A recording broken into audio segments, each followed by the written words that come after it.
Hello les scorpions, j'espère que vous allez bien. Aujourd'hui on se retrouve pour votre guidance sentimentale du mois d'avril 2024. Bien entendu ça reste une guidance générale, donc ne prenez que ce qui résonne en vous, que ce qui vous parle, c'est super important. Comme toujours, je vous inviterai à aller voir votre signe solaire, ascendant, lunaire, pour avoir le plus d'informations possibles pour vous pour ce mois. Et pour les personnes qui souhaitent prendre rendez-vous, que ce soit pour un soin énergétique, un accompagnement holistique, une guidance privée, du feng shui, de la géobiologie ou de l'architecture d'intérieur, vous avez mon adresse mail en barre d'infos, ainsi que les liens pour réserver directement le rendez-vous qui vous intéresse. Également, vous pouvez me retrouver sur Facebook, Instagram, LinkedIn et TikTok. On est parti pour votre guidance. Alors, au niveau du lien entre vous et la personne de votre cœur, alors on peut me parler de personnes de signe de terre, taureau, vierge, capricorne, auquel cas il est possible que soit cette personne se fasse des films, se fasse des illusions, ou alors ne montre pas véritablement son véritable visage, soit justement dans une idée de paraître ou d'illusion. Pour d'autres, c'est peut-être vous qui allez être comme ça vis-à-vis de la personne. En tout cas, il y a une notion dans cette relation où on se fait pas mal de films et on montre pas véritablement ses véritables intentions vis-à-vis du foyer, vis-à-vis de la sécurisation matérielle, financière, vis-à-vis de la famille, ce genre de choses. Ok. Alors, ce que j'ai derrière, on peut me parler de personnes de signe de feu, bélier, lion, sagittaire, peut-être vraiment par rapport à qui cette personne, vraiment, on n'en peut plus, vraiment, faut vraiment arrêter une façon de voir les choses ou une façon de penser vis-à-vis de cette personne ou cette personne vis-à-vis de vous. En tout cas, il y a un cycle qui demande à être clôturé parce que vous en pouvez plus vis-à-vis de cette personne. Si ce n'est pas une personne de signe de feu, c'est par rapport à la notion de confiance, la notion de chaleur, la notion d'ouverture. À un moment donné, il y a une façon de voir les choses ou une façon de communiquer qui demande à s'arrêter pour pouvoir s'ouvrir à l'autre. Parce qu'on a cette notion de voir l'autre, et ça c'est pour les deux dans la relation, de voir l'autre comme un adversaire avec qui on est en train de parlementer, avec qui on est en train d'essayer de, comment dirais-je, de parlementer, voilà, de trouver un compromis, comme si on était lors d'une guerre en fait. Voilà, c'est un peu la notion. Ok, on va voir comment ça se passe. Alors, vous, comment vous êtes les scorpions dans cette relation? On peut me parler de femmes, de polarité féminine, que soit vous la personne en face. On peut parler du signe du Capricorne. Il est possible, en tout cas, que vous acceptiez une réconciliation avec cette personne. Pour d'autres, c'est que vous êtes dans une posture vraiment de domination, un peu, excusez-moi de le dire, un peu toxique, un peu avec une emprise, avec beaucoup de dépendance, avec beaucoup de choses malsaines par rapport à cette femme ou cette polarité féminine, que soit vous la personne en face. Ça peut être par rapport à vos émotions aussi qui remontent. Et vous acceptez par rapport à ça qu'il y ait une réconciliation, qu'il y ait une paix qui soit faite. Il y a vraiment une notion, c'est guerre et paix un peu, hein, c'est un peu cette notion-là. Alors, la personne de votre cœur, elle, comment elle est? Elle se projette par rapport à un homme ou une polarité masculine. Ça peut être vous, ça peut être la personne en face, ça peut être une autre personne en dehors de la relation. En tout cas, les réponses, elles vont très très vite vis-à-vis d'une ouverture, vis-à-vis d'un déménagement, hein. En tout cas, ça va très très vite. Ok. Le défi de cette relation, on peut me parler de personnes de signe de terre, taureau, vierge, capricorne, auquel cas le défi c'est de réussir à être dans la joie par rapport à cette relation ou de réussir à construire un couple vraiment sur du long terme avec cette personne, hein. Dans tous les cas, c'est ça la plus grande difficulté, c'est de réussir à bâtir une relation saine avec cette personne sur du long terme. Ça c'est le défi du mois d'avril, pour les deux, hein, c'est votre défi à tous les deux. Alors, le point positif de cette relation sur le mois d'avril, c'est qu'on a une véritable prise de conscience que cette relation, c'est une relation protégée qui nous permet de reprendre le pouvoir sur notre vie, qui nous permet de reprendre notre place, et que sur ce trimestre en cours, donc jusqu'au mois de juin, il y a possibilité de se voir, de s'inviter. Dans tous les cas, oui, il y a de l'attirance, même s'il peut y avoir une femme ou une polarité féminine rivale, il y a quand même des messages qui sont envoyés. Ou même si cette femme ou polarité féminine rivale envoie des messages, malgré tout, il y a quand même possibilité de se voir et de faire bouger les choses. Le point négatif de la relation, on peut me parler de personnes de signe de feu, bélier, lion, sagittaire, mais essentiellement le sagittaire, par rapport à qui en réalité il n'y a pas d'héritage, il n'y a pas de karma, il n'y a rien de tout ça, il n'y a rien de passé qui est là, et par rapport auquel en fait on a cru peut-être à un moment donné, et par rapport à ça il va falloir réussir à s'ancrer et guérir certaines choses qu'on a cru qui avaient eu lieu, mais en fait non. Donc pour certains ça va être ça, pour d'autres c'est que le point négatif c'est qu'il va falloir guérir, hein, vraiment retrouver un équilibre émotionnel, mental, physique, spirituel, par rapport à une colère, par rapport à une frustration qui peut être là, de ne pas avoir atteint quelque chose, de ne pas avoir pu construire quelque chose, ou de ne pas avoir reçu quelque chose. On a pensé peut-être qu'on était dans un lien karmique, dans un lien d'âme ou quoi, et en fait non. Et du coup, il va falloir se reconstruire et réussir à guérir par rapport à ça. Ok. Alors, les conseils qu'on peut vous donner, les scorpions, dans cette relation. Alors, on peut me parler de blessures de rejet, on peut me parler de difficultés financières, de pertes matérielles, ce sentiment de ne pas être à sa place. On peut me parler de personnes de signes de feu, Bélier, Lion, Sagittaire, et on peut parler de femmes ou de polarité féminine, que ce soit vous la personne en face. Alors, le premier conseil qu'on vous donne, c'est par rapport à ces pertes, par rapport à ces changements concrets, à vous d'agir, à vous, vous avez les clés, il n'y a personne d'autre qui pourra le faire. C'est à vous de réaliser ce que vous voulez mettre en place par rapport à cette femme, par rapport à cette polarité féminine, ou vous en tant que femme ou polarité féminine. Il n'y a personne d'autre qui pourra le faire à votre place. C'est vous qui avez les clés. Deuxième conseil qu'on vous donne par rapport à votre enfance ou par rapport à une relation du passé, il est temps d'arrêter de se faire des films, il est temps d'arrêter de se projeter, le contrat ne se fera pas forcément et oui, vous êtes très confus, vous êtes perturbé par rapport à ça.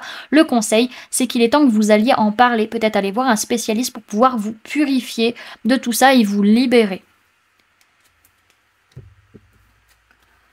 Troisième conseil que l'on peut vous donner, on peut parler de personnes du signe d'air, Gémeaux, Balance, Verseau, mais essentiellement la Balance. Alors si c'est une personne du signe de la Balance, on vous conseille de vous protéger pour pouvoir réussir au niveau de vos relations amicales, de vos relations sociales autour de vous et de la loyauté.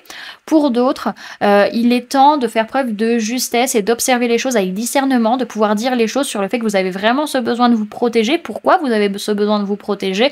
Pour réussir dans vos relations amicales. Vous avez besoin d'en parler, vous avez besoin aussi de comprendre vos fonctionnements en fait. Ok. Alors, ce que vous voulez dans la relation avec la personne de votre cœur. On peut me parler de personnes de signe du taureau pour certains, auquel cas, avec cette personne du signe du taureau, si c'est le cas pour vous, vous avez des envies charnelles, des envies sexuelles. Sur ce mois d'avril, vous avez envie de flirter avec cette personne. Pour d'autres, c'est que vous avez envie de passer à la prochaine étape. Vous n'avez peut-être pas encore eu de rapport avec cette personne et vous souhaitez en avoir sur le mois d'avril. En tout cas, vous avez envie de flirter, de passer à la prochaine étape de cette relation. La personne de votre cœur... On peut me parler de personnes du signe de terre, taureau, vierge, capricorne. On a une personne qui a beaucoup peur pour sa sécurité matérielle, financière, qui ne se sent pas à l'aise, qui ne se sent pas en confiance véritablement, matériellement parlant. C'est peut-être pour ça qu'elle fait beaucoup, elle travaille beaucoup pour amener beaucoup de transformations. En tout cas, elle veut que les choses se transforment peut-être au niveau professionnel ou vis-à-vis de ses efforts, vis-à-vis de cette relation. En tout cas, elle souhaite véritablement un changement. Hein, vraiment, il y a pas mal de craintes vis-à-vis de ça. Alors, vers quoi vous allez les scorpions dans cette relation? On se protège ou on pose ses limites, on fait peut-être aussi un bilan de sa façon d'être ou sa façon d'agir vis-à-vis d'une cassure, vis-à-vis d'une séparation à cause de trop de jugements, que ce soit vous envers la personne ou que ce soit la personne envers vous. En tout cas, on voit qu'il y a une véritable transformation par rapport à la mère, que ce soit vous en tant que mère, par rapport à votre mère, par rapport à la mère de vos enfants et ou par rapport à l'amour inconditionnel. Dans tous les cas, vous faites preuve de patience parce que vous savez que c'est un amour véritable et un amour inconditionnel avec cette personne. Donc c'est un peu genre le truc, j'ai peut-être merdé, je fais un petit bilan, et puis dans tous les cas, j'ai confiance, on s'aime. Voilà, c'est un peu ça. Alors, la personne de votre cœur, elle, vers quoi elle va? C'est vraiment... Elle arrête une façon d'être ou une façon d'agir parce qu'elle était trop fatiguée, trop épuisée. Maintenant, elle se relève, elle clôture un cycle où il y a trop de disputes, trop d'accusations, où clairement, on voit que c'est pas une évidence, c'est pas facile, hein, et ça, c'est pas clair, le fait qu'il peut y avoir beaucoup de conflits, ou par rapport à une triangulaire, une relation à côté, ou quoi que ce soit. Alors, qu'est-ce qui va se passer finalement dans cette relation au mois d'avril? On voit qu'on va pas réussir forcément à retrouver un équilibre. On va essayer, mais on va pas y arriver. En tout cas, il y a une grosse avancée karmique dans cette relation vis-à-vis de un ou une meilleure amie, un frère, une sœur de cœur ou de sang. En tout cas, les choses évoluent vis-à-vis de ça. Ok. Bon, dans tous les cas, ce que je vois derrière, on peut me parler de personnes de signe de feu, Bélier, Lion, Sagittaire, par rapport à qui peut-être. Alors, c'est soit cette personne qui est sur la défensive et qui se laisse pas approcher, et qui dans tous les cas ne se laisse pas influencer, soit c'est vous vis-à-vis de cette personne. En tous les cas, il y a besoin d'être plus dans l'ouverture, d'être plus dans la confiance, d'être plus dans quelque chose de chaleureux, même si on a l'impression que l'autre est sur la défensive ou veut pas nous écouter, c'est pas grave. En tout cas, il y a besoin d'être dans une ouverture, vous allez être dans l'ouverture, il va y avoir des changements, des choses qui vont arriver, même si c'est retardé, même s'il y a des blocages, dans tous les cas, le choix que vous faites, c'est le choix de la réconciliation. Même si on n'est pas encore dans une atmosphère chaleureuse et détendue, peut-être que les choses vont pas se faire comme vous le vouliez pour cet été 2024. Mais en tout cas, on dit non à cette personne. Cancer, Lion, Vierge aussi également possiblement. Ok. Alors, on va aller voir le message et le conseil avec l'oracle des murmures.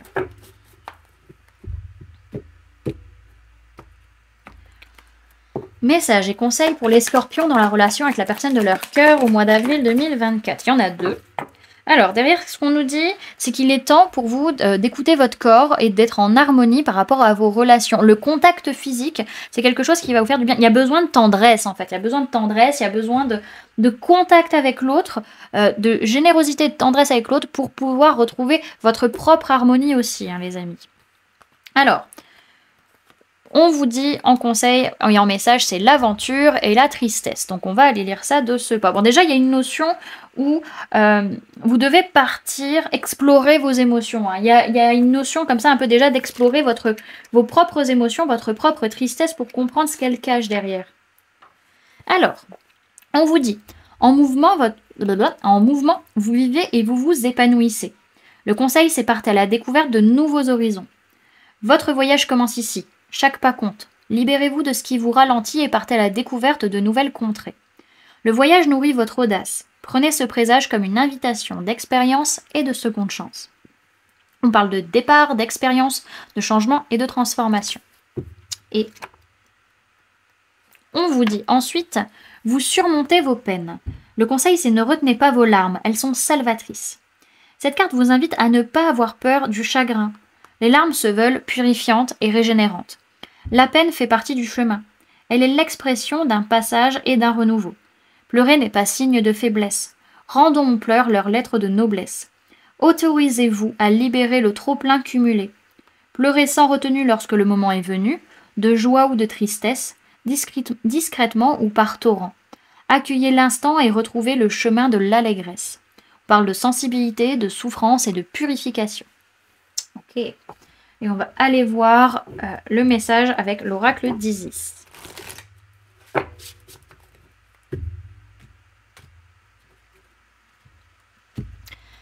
Alors, message pour les scorpions pour la relation avec la personne de leur cœur au mois d'avril 2024, s'il vous plaît, mes guides. La déesse aux 10 000 noms. Il y a un petit côté Hécate, je trouve, dans cette carte, un peu la triple déesse aussi. Alors, la déesse aux 1000 noms. Alors, 66. Elle est longue ou pas? Non, ça va. Alors, Isis, les innombrables émanations de la déesse. Du fait des nombreux noms, formes, associations et expressions qui lui font référence, Isis est appelée déesse aux 10 000 noms. Les noms ont du pouvoir. Ils définissent, dynamisent ou limitent. Vos noms, vos visages, les rôles que vous jouez ne constituent qu'une partie de ce que vous êtes. Vous existez, cher initié, en tant qu'être dépassant tout cela. Vous êtes en train de vous rendre compte que vos identités ne vous définissent pas. Vous vous rapprochez de plus en plus de votre véritable moi. Quelle joie que de se découvrir un peu plus chaque jour. Tout comme Dame Isis, vous êtes un être multidimensionnel aux multifacettes. À ce stade de votre quête, il est préférable que vous appreniez à ne pas vous attacher à des rôles ou à des identités ayant autrefois revêtu une quelconque importance à vos yeux ou à ceux de vos proches. Cela ne veut pas dire qu'il faut les oublier tout à fait. Il suffit de savoir qu'ils ne vous définissent pas totalement et que d'autres aspects de votre personnalité cherchent à s'exprimer. De quel rôle peut-il bien s'agir ? Mère, patron, guérisseur, personne agréable, personne solide, personne qui maîtrise tout, fille, professeur, gourou, grand-mère, etc. Ces rôles ne sont pas critiquables et vous pourrez toujours vous exprimer par le biais de certains d'entre eux. Mais vous avez franchi une étape importante, celle qui vous a permis de comprendre qu'ils ne constituent que des aspects de ce moi éternel et indéfini que personne ne saurait décrire. Il est souvent difficile de ne pas laisser les autres vous limiter à un rôle donné. Pourtant, vous vous définirez mieux et vous aurez une meilleure idée de vous-même, plus épanouissante, si vous acceptez d'en découvrir un peu plus sur votre identité, au-delà de la personne que vous avez toujours pensé être. Pour y parvenir, vous devez laisser émerger à la surface de votre conscience les diverses facettes de votre être, vos 10 000 noms, et accepter l'idée de représenter beaucoup plus que tout cela. Vous y gagnerez une incroyable impression de liberté, de choix et d'occasion. Vous risquez de trouver cette expérience tout à la fois exaltante et terrifiante. Sachez que le moi est, en essence, de l'amour divin, et qu'on ne peut qu'éprouver de la joie et on ne peut éprouver que de la joie à le découvrir, même s'il est quelquefois ardu de se débarrasser des peurs qui ont pu vous empêcher d'avancer. Vous avez tiré cet oracle parce que le moment est venu de vous libérer de vos anciens rôles. Une nouvelle identité plus complète, plus épanouissante et plus réelle vous attend. Toutes les craintes, toutes les difficultés que vous rencontrerez, à vous en approcher, vous seront spirituellement compensées au centuple de toutes sortes de façons. Vous n'avez rien à perdre, si ce n'est de vieilles entraves, et vous y gagnerez du bonheur à l'appel. Cet oracle vous indique également qu'un nom spirituel vous attend dans le monde intérieur. Il peut trouver son origine dans différentes traditions, nom de divinité, mantra, ou correspondre à un nom moderne qui vous servira lors de vos méditations ou de vos activités sacrées en groupe. Il peut aussi s'agir d'une note de la conscience intime, d'un son dont vous trouverez la source dans votre cœur et dont vous sentirez la présence sans l'entendre ni le prononcer. Décidément, j'ai du mal. Le but de ce nom spirituel est de vous aider à mieux communiquer avec vous-même. Comme tous les autres identités, il n'a qu'un temps. Nul besoin de tout oublier de votre vie passée et de repartir de zéro, à moins que votre cœur, dans le calme et en toute neutralité, vous guide sur cette voie pour votre croissance spirituelle. La plupart du temps, ce nom vous donne une chance de commencer à vous libérer de votre bonne vieille identité, sans pour autant la jeter aux orties, et de vous voir dans une lumière plus spacieuse. Que vous receviez un nom consciemment et facilement au cours d'une méditation, d'un rêve, d'une séance de guérison ou d'une conversation avec un autre initié, ou qu'elle demeure un mystère, ayez confiance. Il est là, au fond de votre cœur, prêt à vous aider à mieux vous connaître. Si vous possédez déjà un nom spirituel, cet oracle vous conseille de ne pas trop vous y attacher non plus. Les noms servent à désigner un être, ils ne le définissent pas. Vous aurez peut-être du mal à vous faire à cette idée, dans la mesure où vous appartenez à une culture friande d'étiquettes et d'explications. Toutefois, les initiés savent que le mystère fait partie de leur voyage spirituel vers le moi divin. Si vous vous estimez limité par un rôle, un nom ou une identité, et que vous avez le sentiment d'avoir besoin ou que vous sentez qu'un nouveau rôle vous attend, et qu'une assistance divine serait la bienvenue pour vous accompagner dans votre progression, cet oracle confirme que vous avez tout ce qu'il vous faut en vous. Vous êtes d'ores et déjà prêt à aller plus loin. Voilà du coup les amis, ce que je pouvais vous donner comme information pour ce mois d'avril. J'espère que cette guidance vous aura plu, vous aura parlé, aura pu vous aider. N'hésitez pas à me dire en commentaire comment cette guidance résonne en vous par rapport à ce que vous vivez actuellement. N'hésitez pas également à laisser un j'aime si la vidéo vous a plu, à la partager si vous le souhaitez, à vous abonner si ce n'est pas déjà fait en activant la petite cloche qui se trouve juste à côté pour ne louper aucune sortie de vidéo. Pour les personnes qui souhaitent donner un petit coup de pouce au référencement de cette vidéo, vous pouvez mettre en commentaire je m'harmonise par le contact. Et pour les personnes qui souhaitent donner un coup de pouce financier à la chaîne, vous pouvez laisser un merci, prendre une souscription en cliquant sur le bouton rejoindre ou encore laisser un don via le lien PayPal que vous trouverez en barre d'informations. Bien entendu les amis, c'est vous qui choisissez comment vous souhaitez soutenir la chaîne et soutenir mon travail. En attendant, moi, je vous remercie d'avoir cliqué sur cette vidéo, d'avoir pris ces quelques minutes avec moi et d'être arrivé jusqu'à ce moment-là de la vidéo. Je vous fais plein de gros bisous, prenez bien soin de vous, à très bientôt. Bye!